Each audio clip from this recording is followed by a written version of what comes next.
one of the disturbing statistics that has come out is that there are over 300 million jobs that will most likely be lost, mostly administrative, in the next year or two due to AI. And a lot of prominent people in the tech industry. So Elon Musk, Bill Gates. I know some people don't like him, but regardless, you have a lot of people, even other folks that I've seen on other podcasts talking about AI possibly replacing all of us or 99% of the jobs in the next 5 to 10 years.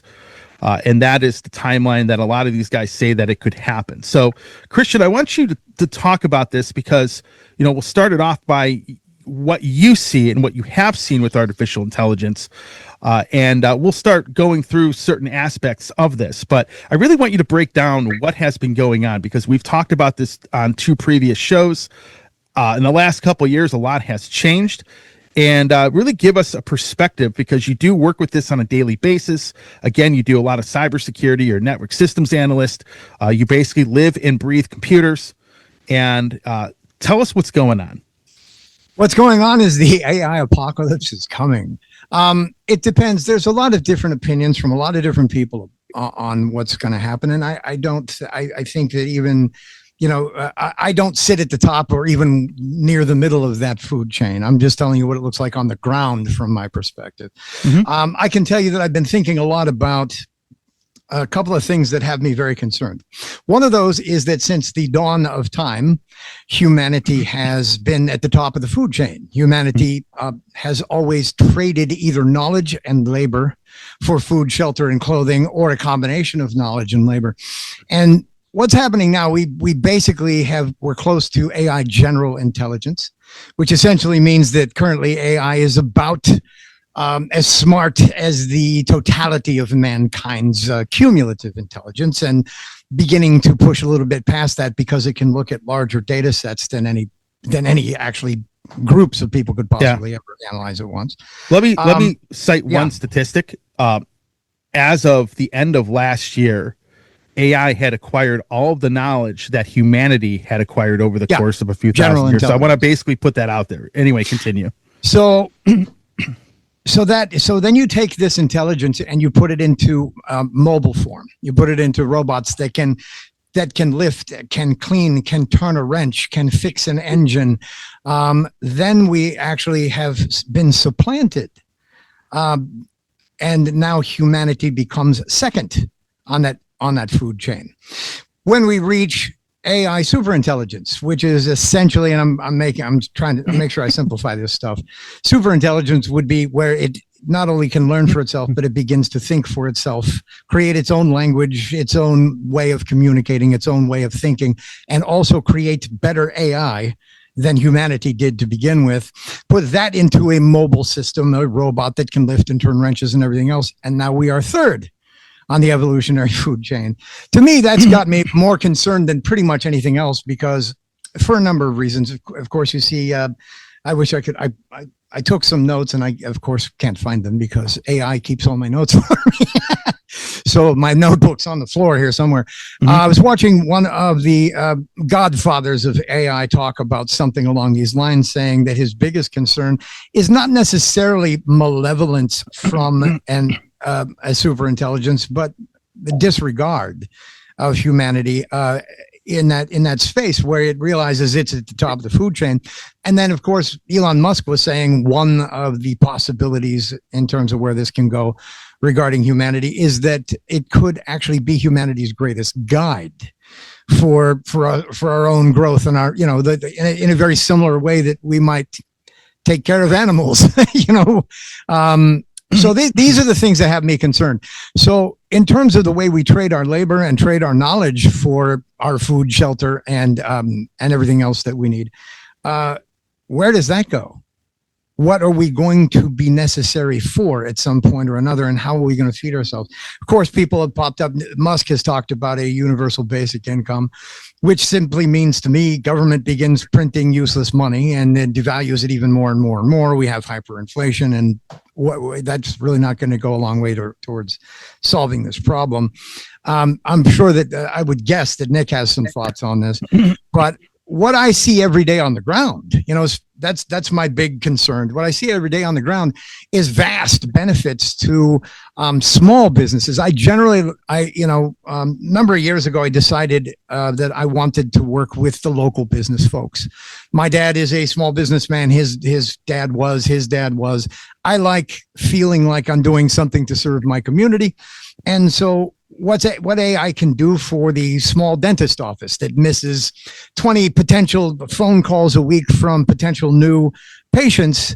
Well, now AI can actually have a conversation with somebody who calls in and says, I'm in pain. I need to see a dentist. If they got a voicemail or a press 1 for this and press 2 for that pre-AI, they'd call somebody else. They'd call another dentist until somebody answered the phone to help them.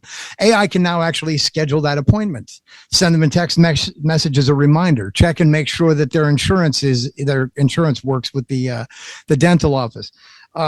Right now, I'm building out a medical billing system for the Longshoremen's Union chiropractors, because they have a completely different set of requirements for soap notes and for patient data that is necessary for them to get paid by the Longshoremen's Union's insurance companies, etc. I love working in it. I'm not necessarily thrilled with building custom tools. There's plenty of great tools out there for me to use to solve these problems.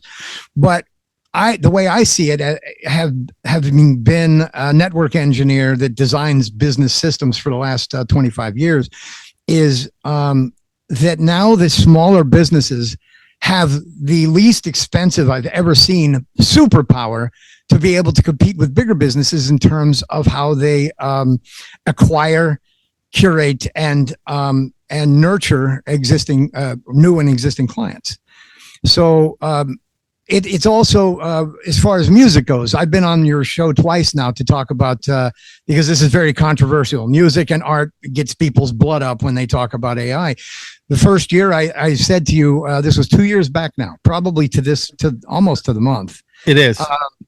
2 years back, I was saying that ultimately where this is going to go is that AI will get so good at creating music that most people won't be able to tell the difference, A. And B, it'll give people that have always had a burning desire to create something a platform upon which that they can express themselves. And I see that as a net positive. Me as a musician, I'm not threatened by it. I'm a creative guy. I like being creative. You've heard the music I'm creating now, and that is certified, genuine, organic AI-free music. So, but at the same time, it is going to become a tool for genuine musicians as well. People that need a drum track, can't figure out, they're trying to make a demo, have the AI create a drum track for you. I'm not against things like that. Mm-hmm. So, and then the second year we had Justin Roth on here, who is an artist that makes art for, he's actually a Pulitzer Prize winner, if I remember correctly. Is he not? I know he's won awards. He's won awards, maybe not the Pulitzer. That's for journalism.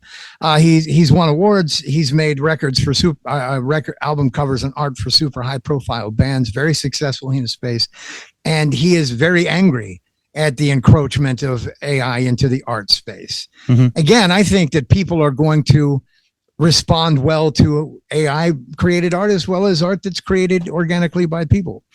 So that's kind of like the big overview of where I'm sitting. I'm really enjoying implementing this stuff to help the small business owner, implementing this to help the small recording studio engineer, because it's cheap and it's powerful in a way that has never really been accessible to people at the middle class and lower income levels. So I think that's a great place to maybe turn it over to Nick and see what he thinks. I feel incredibly ignorant after all that, but I do have a couple of things that I can throw in on the margins, which will vary from agreement to disagreement to dismay. Great. You're reminding me why I stopped watching Black Mirror, because it just gets too depressing if you start thinking about it in these cataclysmic terms. Yeah. I'm not quite, people that know me would not accuse me of being like a Pollyanna about stuff. I don't think it's quite as dire. I think technologists are likely to envision it moving faster than it actually will. I should say that I've spent quite a bit of time the last 6 to 9 months dabbling with AI, usually just GPTs. In fact, well, not exclusively GPTs, around creative stuff. So helping to write a screenplay, helping to code a video game, dabbling a little bit in music. What I see are time-saving tools. I do not see replacements for human creativity, nor do I see replacements for human competence. I would not want to be driving over a bridge designed by AI anytime soon. No, It's just I agree too with you prone to completely making there. mistakes. And there will be more bespoke tools made, and I do think there are going to be a lot more jobs displaced than we have typically seen when technology advances and makes certain jobs outmoded. And I think, I tend to be a free market guy, and it's repellent to me for probably the same reasons it is to you, Christian. I think universal basic income is inevitable now, because I Unfortunately. think otherwise we're going to be looking at probably 20 to 30% systemic unemployment. Mhm. The question is, what do you have people do to earn that money? Because they can't sit at home and do nothing. That's terrible for society. It would cause that hyperinflation that you're talking about. And it's also horrible for the human psyche to be unproductive and just sit around like a head of cabbage and do absolutely nothing with your life. Sure. So whether it's some sort of national Peace Corps or some sort of, just some sort of program where people are giving back and actually doing something productive for society in exchange for getting a check, that's a long-term problem that's going to have to get solved. As I do think there are going to be a lot of jobs displaced. I don't see, I see a lot of reductions in force. I don't see complete eliminations of categories. Somebody still has to operate this stuff. Somebody needs to translate it for humans. There's going to be there may be one less person doing scheduling at a dentist's office, but there's still going to be somebody, I promise you, talking to the person as they leave the dentist's office saying, do you want to follow up an appointment? And then they'll use their AI interface and they'll use it to say, you want the appointment this day, and fine, I'll have it automatically send an email to your calendar. Mhm. That doesn't get rid of that. It makes the job easier. I don't think it eliminates all the jobs. I think paralegals will get largely eliminated. I think physicians' assistants will get largely eliminated. I think management consulting, which is how I started my career. I was working on a business plan for somebody recently, and I needed to know, as one does for these things, you've got 3 market segments. I want to know how big the market was 5 years ago, how big it's going to be in 5 years, and what are the 5 qualitative drivers of sustained growth that I can look at and feel confident are going to cause this market to expand in the way that I'm forecasting.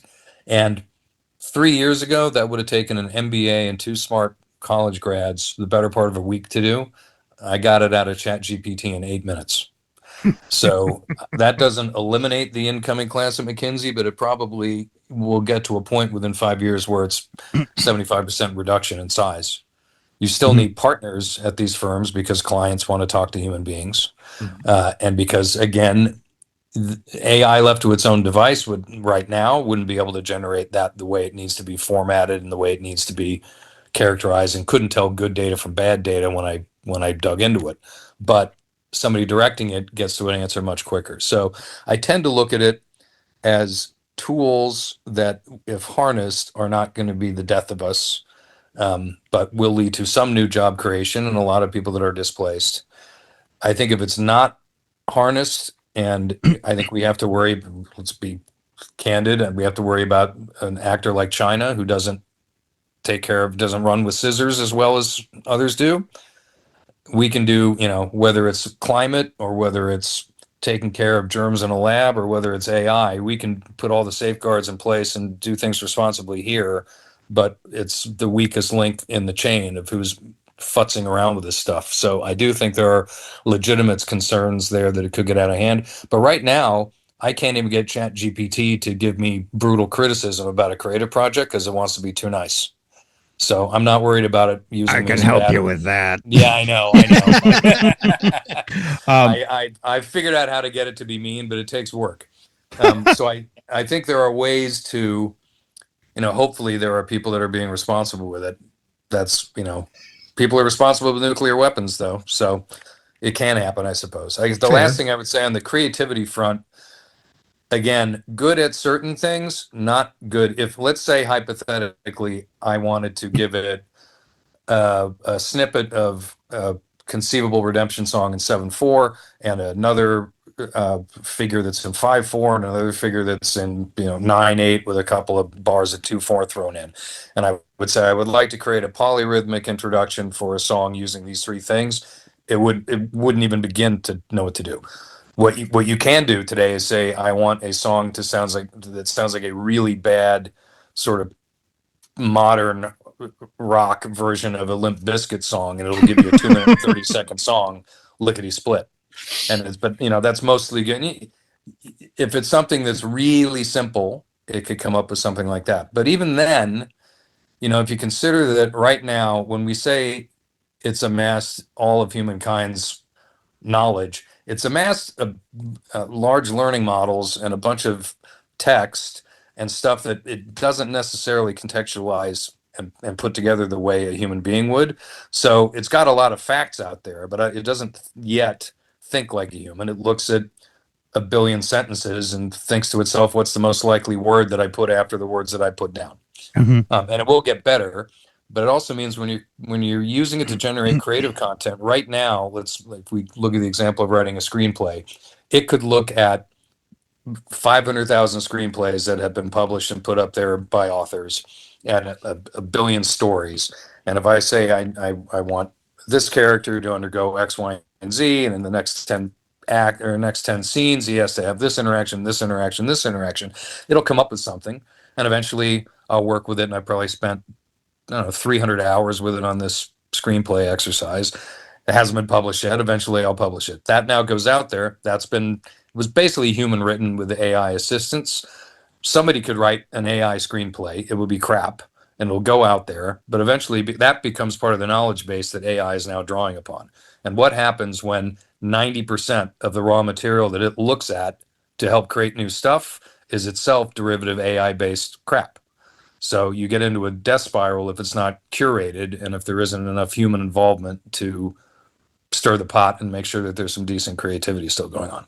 All of which is to say, fundamental change. A lot of it is frightening. I'm maybe 2 subway stops short on the train to doom versus you guys, although it's still a scary line. Now, hang on. Well, I'm not necessarily predicting the doom and gloom. I'm saying there's so many paradoxes when it comes to this too. Like, AI creates a bunch of crap stuff from what has come before, and then eventually it can start drawing upon itself and its own crap to come up with stuff. So, I mean, it's interesting when you think about this, the amount of paradoxes that exist within this. So before I get into the next thing, I'm probably somewhere between Christian and Nick when it comes to the gloom and doom. So there's a company that I follow, one of many companies. We're talking about robots and replacing people. It's a company called Boston Dynamics. I don't know if you guys... The dogs. Well, yep. I'm there's watching... more now. There's a lot more now. But so, for example... they have a robot that can actually install shingles on a roof. It actually crawls up the roof. It is told what to do. It can scan the dimensions of the roof, and it can actually install the shingles on the roof. China has an entire hospital with robots. It actually exists. I thought this was BS, but it's not. That actually trains medical personnel how to operate on people. Now, they haven't technically... I haven't seen anything where they've actually had actual patients, but this was something that did not exist years ago. Bear in mind, China was doing a head transplant 3 years ago, too. I know, I get it. Hey, it's Tony here from the Metal Command Show. I want to thank you for watching this portion of the program. Since 1998, I have hosted the show, which started off as a radio program and is now into the podcast format. So I want to thank you for watching and or listening.